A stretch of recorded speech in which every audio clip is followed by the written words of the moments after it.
Ayun pa dalawa. Ayan, lubog oh. Lubog yung palutang natin mga bro oh. Ngayon kung titingnan no, parang ninakaw yung parang yung lambat natin. Pero ayan, nakikita natin sa ano, bandang huli. Tapos ito. Isa lang yung ibig sabihin nito mga bro, may huli yung lambat natin kapag lubog yung palutang. Ay nako, ayun. May huli dun sa unahan.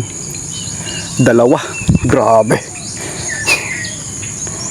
Dalawa yung huli natin dun sa unahan mga bro.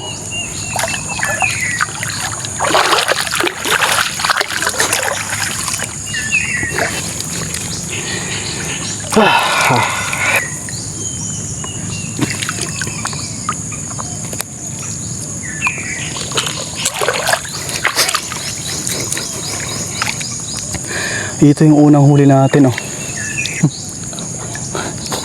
Yung binamana natin sa kawil natin kanina, pagong. Tapos ito pagong uli. Wala bang isda? Ayan, ito pa, pagong pa. Pagong pa. Ayun pa dalawa. Apat.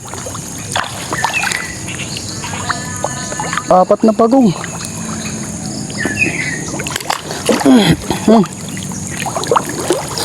Kaya pala lubog yung palutang natin. Mabibigat pala yung ano, yung sumibad. Ay, walang isda. Ay, ito may isda rito mga bro. Ay, ito pagong pa. Ito may hito. May hito rito. Isa lang. Yung pagong yung marami.